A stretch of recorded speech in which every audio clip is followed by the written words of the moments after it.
expenses or whatever. Easy. No problem at all. Kim, great. Oh, I'm sorry.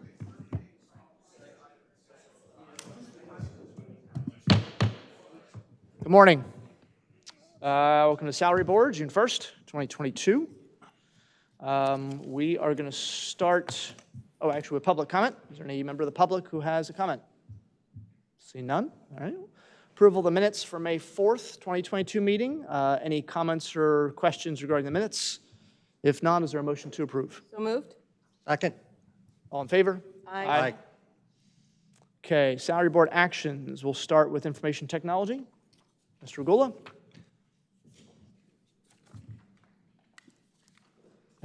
Thank you very much. Good morning, Salary Board. I come to you today to rediscuss an action from last time presented to clarify the data privacy analyst.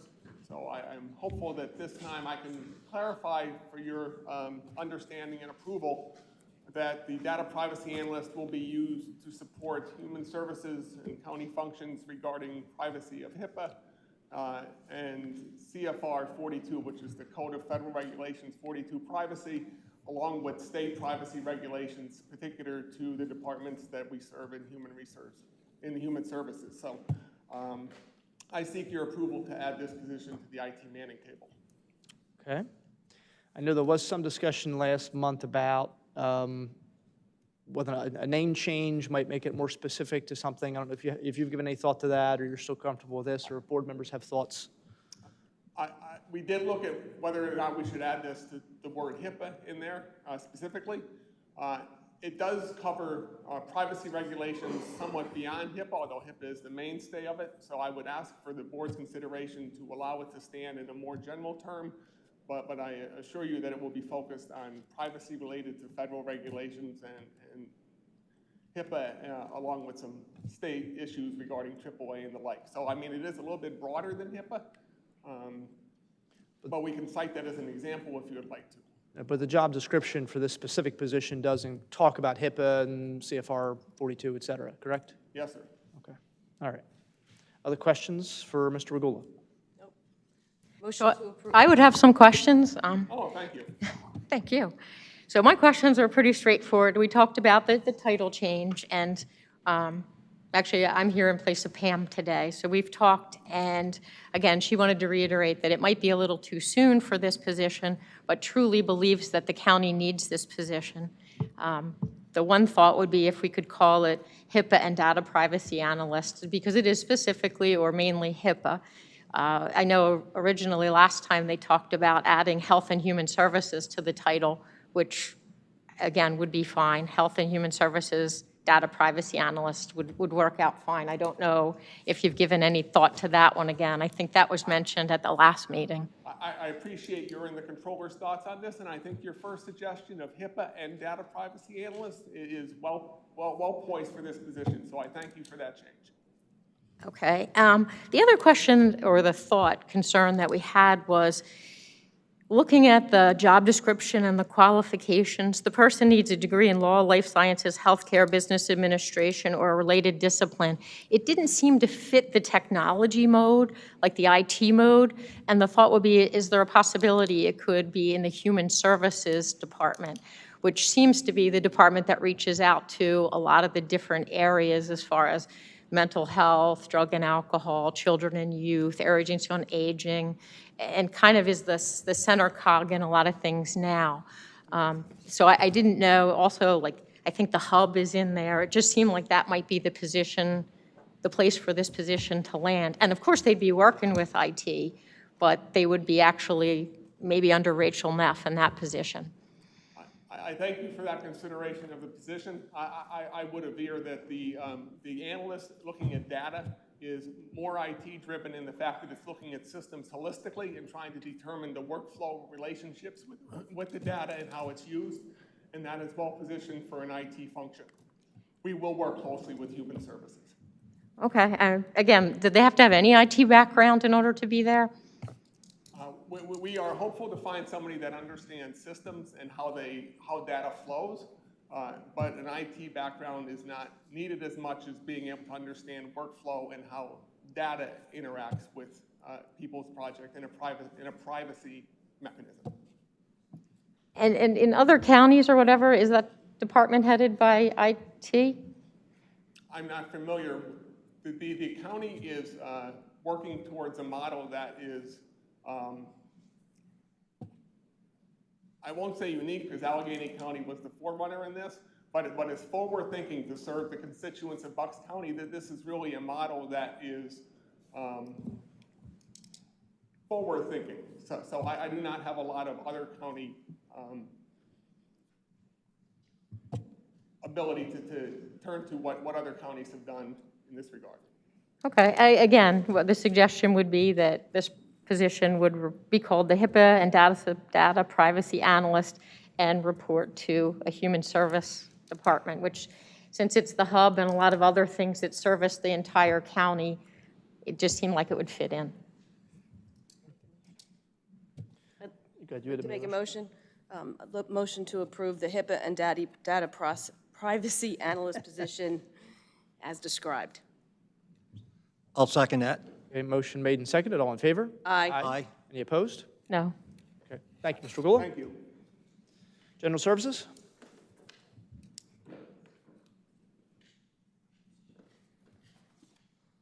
Good morning, members of the Salary Board. Before you this morning, I have two requests. The request is to add essentially 2 trades level 1 positions to our staffing complement here at the administration campus and Justice Center. Reason being is recently went through some out-of-class grievances and arbitration with our union members. The outcome of that essentially was that some of the work that we've had our engineers doing for many years now, the arbitrator ruled that was actually out-of-class work for them and more trades level work. So what we're essentially looking is to post these 2 positions internally as trades, post that within our engineers that we have. We basically promote some individuals that have the full qualifications and complement of the trades level staff, and then promote them to that position so that we have people in those trades positions that are meet the full qualifications that we would need for that trades level work that we have here on this campus. Specifically, we're looking at electrical work and plumbing work are the 2 major work areas of new work that come about on this campus, where new wires or new systems have to go, or new retrofits of lightings or electrical systems have to take place. Those, based on that, the ruling would fall into that trades level work. So we're asking to add these 2. Once we go through the selection process, I'll be back here at, basically seeking to delete the 2 engineer positions that we would promote people out of. So that's the request before you. Okay, comments or questions?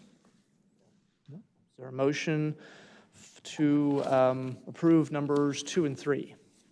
So moved. Second. All in favor? Aye. Aye. Okay, thank you. Health Department? Good morning. Morning. So I'll start with 5 and 6. That's very easy. We are just changing the name of our HIV Navigation Coordinator to the HIV STD Navigation Coordinator. All the positions in that grant are HIV/STD, so we just want to make them the same position labeled in the grant. That's all. So that's easy. For number 4, we are creating a new position called the HIV STD Disease Intervention Specialist, otherwise known as DIS in the STD world. We had a PHN, Public Health Nurse 2 position in that position for the last couple of years. We're only able to keep someone in that job.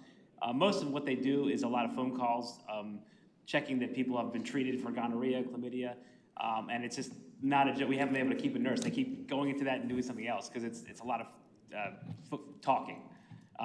And so we're creating this new position. This is going to use the same funding that the nurse used already, so it won't be an additional cost to the county. Somebody asked me, why did we delete the nurse position then? And the only reason we haven't is because we only have a couple nurses on the manning table. We're a pretty compact department as it is, but we wouldn't hire anyone in the PHN2 position that's being left unless we had funding for it. So we're not going to just create this new position and then fill the other nurse 2 position like that. But we will try to get funding, but we don't want to delete it because we only have a few nurse positions on my manning table. So if that's okay, but this position itself will be funded 100%. Actually, we'll save the county money because they get paid less than a nurse And it's all covered under the HIV STD grant. Okay, comments or questions regarding 4, 5, and 6? The only question that I had was, you had said it's covered by the grant. If the grant goes away, the position would go away, or would it stay? Yeah, well, we have 3 positions in that grant now. And yeah, technically, I mean, I would hope that it doesn't go away. Right, It's been right. part of public health for 50 years, but if it did go away, yes, we would. You always say that, so I knew you were going to get to that, yeah. Thank you. Okay, is there a motion for So numbers moved. 4, 5, and 6 to approve? Second? All in favor? Aye. Okay, thank you, Doctor. All right, Neshaminy Manor, Mr. Bailey. Items 7 through 14. Good morning, Salary Board. Good morning. I asked John to come here too so he could at some point take my place and do this. So the first job is the Maintenance Director Justification. And we're requesting this position because this is the final step in restructuring the Maintenance Department as a result of our separation from the General Services Department. Up to this point, I've had a very experienced leads person run the department, Jim Gilmore, who's very knowledgeable in projects. He's retiring, so I need to get somebody there pretty quick so they can learn what he knows. As you know, Neshaminy Manor has got a very complex environment in terms of the equipment, specialized medical equipment, laundry, dietary clinic, central supply, and that's balanced against the regulations for everything we do there. So not only is the NFPA 101 required, but all the NFPA documents and Department of Health has very extensive regulations. So this person needs to know some stuff. So we were asking for a salary of $86,000, which we think is competitive.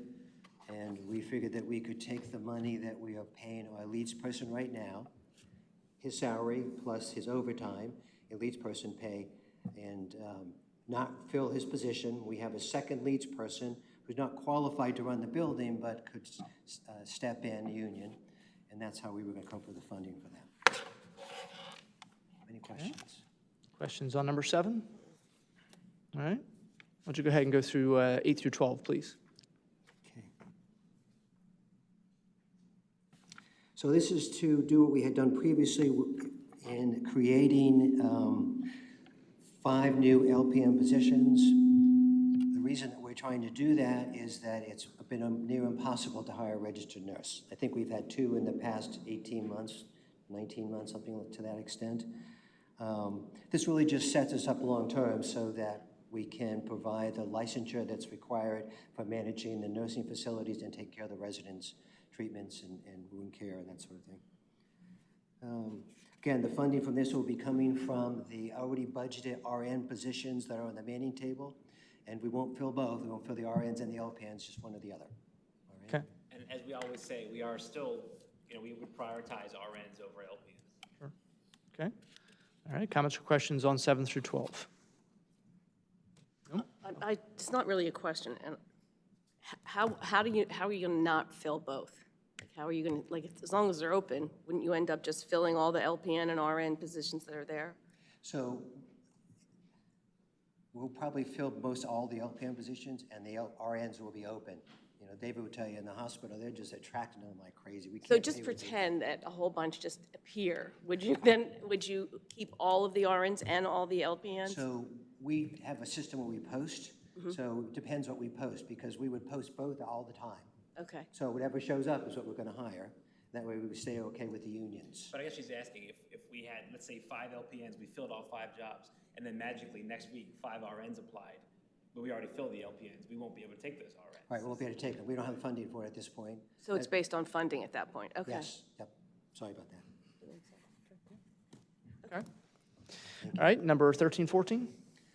So we're asking to modify the education director job description, and why are we asking to do that? So we had a complaint investigation last week from the State Department of Health, and when they come in to follow up on the complaint investigation, they also do review all of the vaccination records, all the exceptions, anything related to infection control. So what we're seeing is that most of our survey process now revolves around infection control. So I do have somebody that does manage that, but I need to make my bench a little deeper here. So the way to do that is The education director also is now certified as an infection control preventist, which is a CDC requirement and required by the Department of Health. They actually this Department of Health wants to see that certificate. And why is this important? Because this is a person who has boots on the ground, who's out there making sure that we're doing all the protective care, that we're in the proper gowns and following through those areas. The other thing is, as I said, when they came out last week, the state wants to see the vaccination cards for every employee in the building and wants to see who has boosters. So this is something that the education director manages because they manage the employees in the medical record area. The last piece is, there's close to 300 staff members in the nursing department. PSEA and AFSCME unions are the two unions, and there's actually 4 units. So you can imagine the amount of volume of union issues that come up. I'm sure Lauren Smith would tell you that. So this is another person who has boots on the ground, who know the staff. There's a lot of good back and forth, who's asked to step up and help us with a lot of the labor management issues. For instance, monthly we meet with AFSCME. So she would then, this person would review the agenda with our staff, figure out what our protocol and what our response is going to be, and then through a Zoom call or live, we would then respond back to them. And it's been very successful, as well as do investigations for disciplines, Loudermills, fact findings, and grievances. Been very successful. This also moves some of that away from the ADONs because the Assistant Director of Nursing need to be more focused on resident care. So we're asking to add, with the new responsibilities, $5,000 to the salary. Okay. Comments or questions regarding the 1314?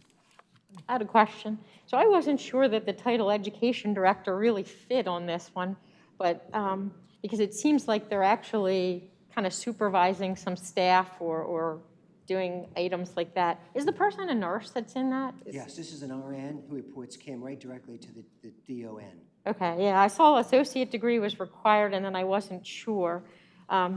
It just seems like they do so much more, like education director didn't exactly fit just what they do. They do a lot of education, but they also do a lot of other stuff. Yeah, and I kind of evolved this person with Department of Health coming in and asking for, the vaccination records and the exceptions. Lauren was great because we worked with her directly on that, but the state wants to see some of that. And they asked for a spreadsheet for every employee and the dates they got their vaccination records. And if they didn't, because they have a religious or medical exemption, they want to see that. So since this person manages the electronic medical record, I said, okay, and puts in other things related to the education piece. I said, well, let her put the piece in for vaccination records because she knows how to do that. And then we can put off reports. So you're right. We used her wherever we needed her. As well as, there was a period of time when the DON wasn't there, right? And I had somebody else doing that job. And I was down one of my 3 ADONs. So I needed the ADONs to focus on resident care. But I had this education director. I said, well, let's put her in, and she could focus on the employee issues, which she did wonderfully. Yeah. Okay. All right. If there are no questions, is there a motion for items 7 through 14 So moved. to approve? Yes. Second? Okay, all in favor? Aye. Opposed? Okay, thank you, guys. Thank you. Thank you. Housing and Community Development?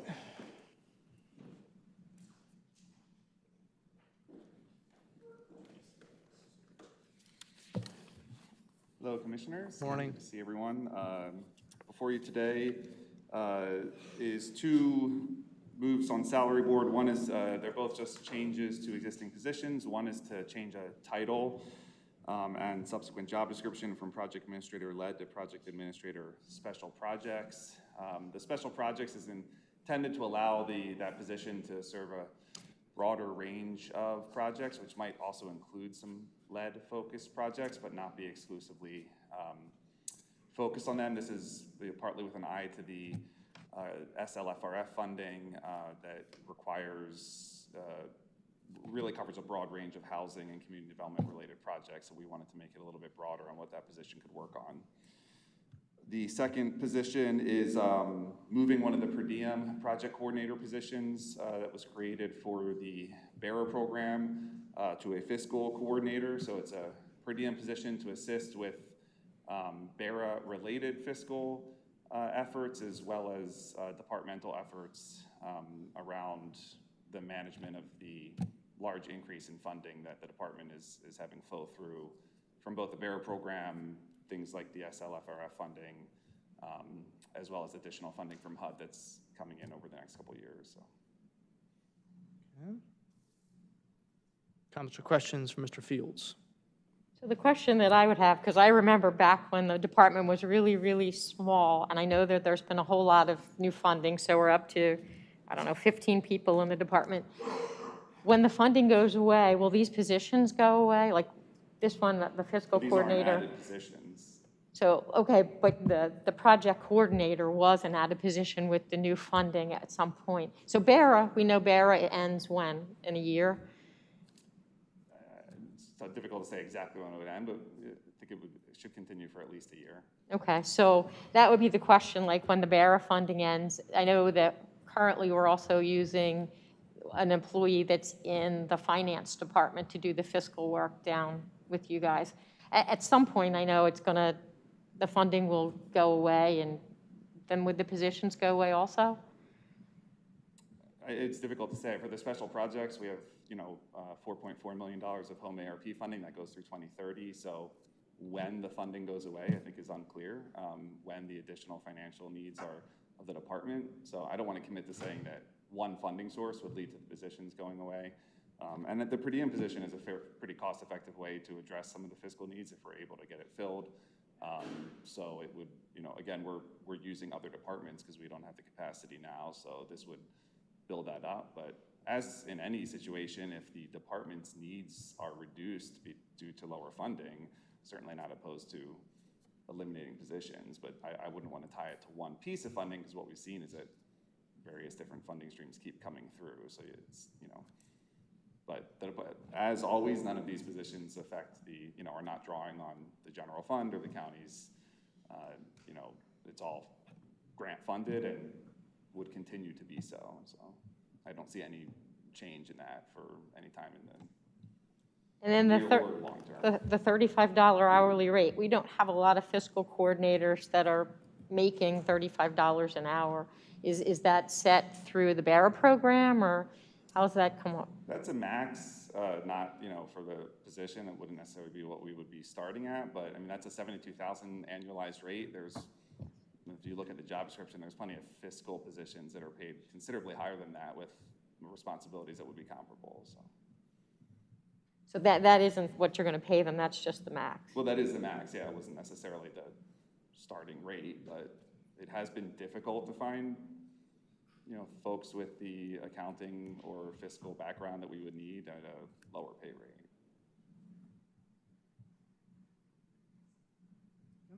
Okay. All right, then more comments or questions. Is there a motion to approve items 15 through 18? So moved? Second. All in favor? Aye. Okay, emergency response. Opposed? No, okay. Emergency response? Thank you. Thank you, Mr. Fields.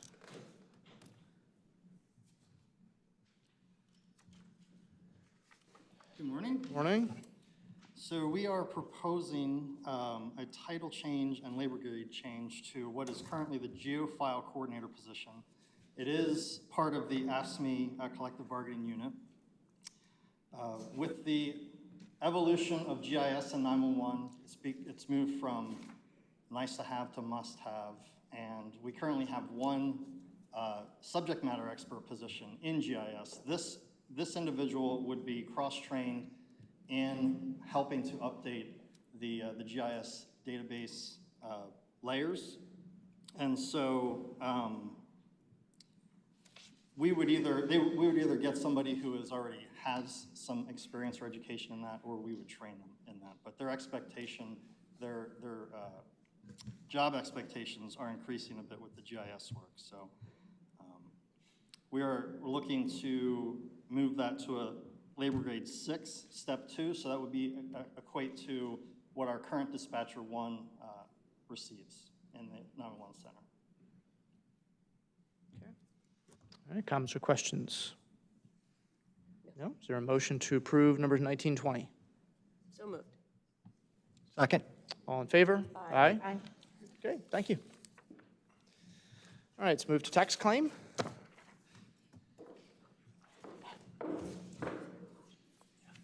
Good morning. Morning. So in September of 2020, I was gifted the Tax Claim Bureau. And in an effort to reorganize the department, I'm requesting the following changes for a better efficiency of operations.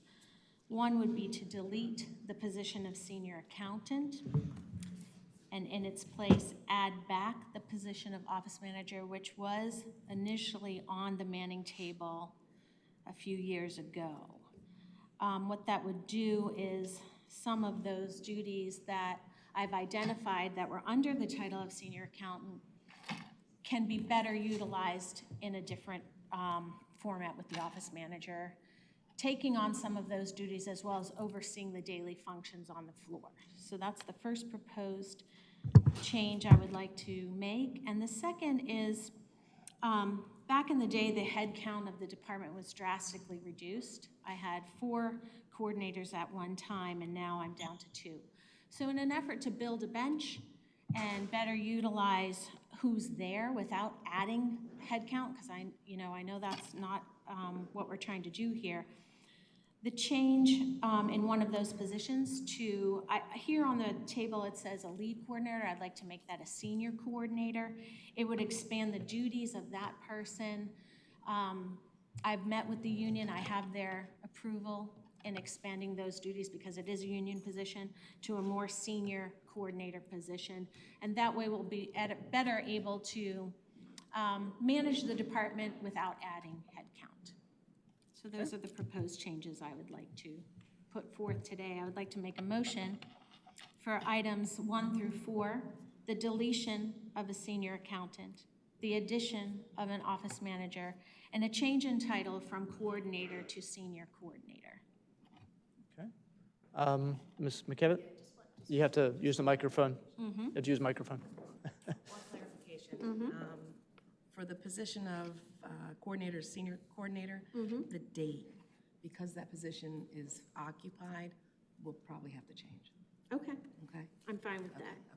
And do you have a proposed effective date? Does it Okay, matter? that would be fine. Today's okay? Okay. We'll change the effective date to 6/1/22. Okay, so a motion has been made for items 1 through 4. Is there a second? Second. Okay, motion. Oh, I'm sorry. Question. That's okay. They answered my question about the effective date. The change was to senior coordinator instead of lead coordinator.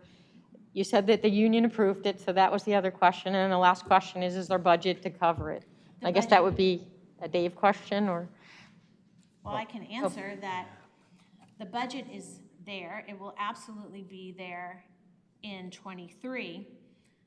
But the changes that I've already made have successfully added to the bottom line, and I've more than paid for a complete head count with some of the changes I've already made, because the department was inefficiently being run.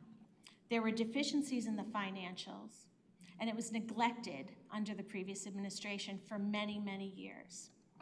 So I've already made improvements that have added to the bottom line, triple what I'm requesting today. So the answer was yes. So the answer The is answer is yes. Okay. That sounds Okay, like. I wasn't sure. The answer is yes, I have the money. Okay. All right, so motion has been made and seconded to approve 1 through 4. All in favor? Aye. Okay, thank you. Thank you. All right. Okay, courts is next. Judge Bateman's on his way, okay. Sure, all right. Anybody know a song? Yeah? Not that you- Do a little dance or something? No? All right.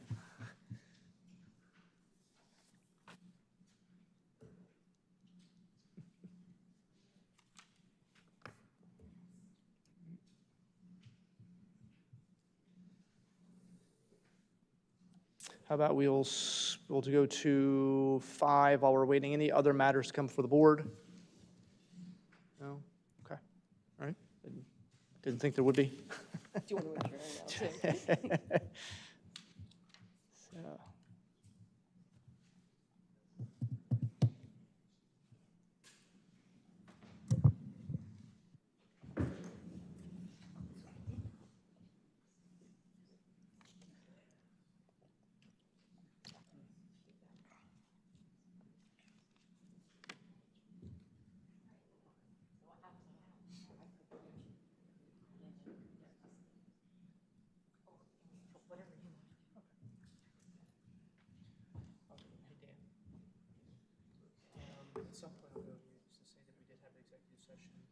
You covered the commissioners meeting? you're gonna do it at the commissioners meeting instead? You did it already. Oh, I did already. The last one, yeah. All right. Yeah. We Was there did. another one since then? We had one after that. We had one between the last salary, oh, you did it at the commissioners meeting, but not, okay.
Nope, nope, don't sit down.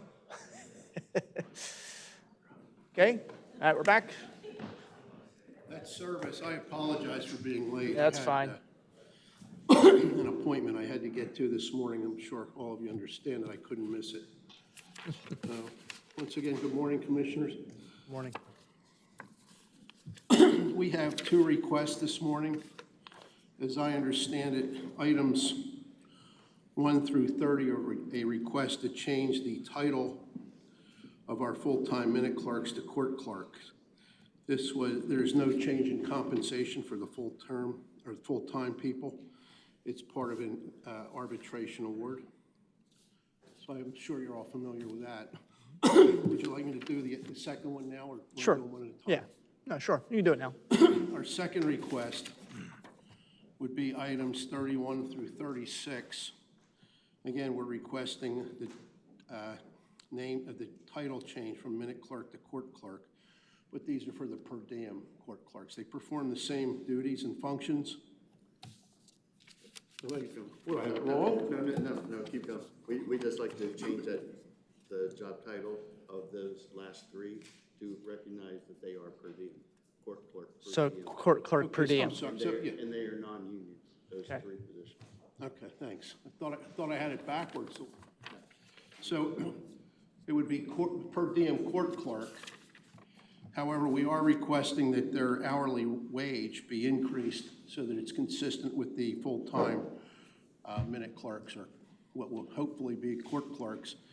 As I said, they perform the same functions and same duties. It's the same job, it's just they're per diem, and as you know, they don't get the benefit, they don't get benefits. They aren't in every day, but most of them, I think given the number of judges we have, counting senior judges, most of them are here on a nearly full-time basis anyway. Okay. So those are our requests. All right, and so you said for those last three, the union code would be 00, since they're non-union, right? Okay. Okay, any comments or questions? No? Okay, is there a motion to approve courts items 1 through 36? So moved. All in favor? Aye. Okay, we've already done other matters. Is there a motion to adjourn? Thank you, and again, I apologize for being late and appreciate you waiting for me. Sure, no problem. Thank you. So moved. All in favor? Aye. Thank you. Yep.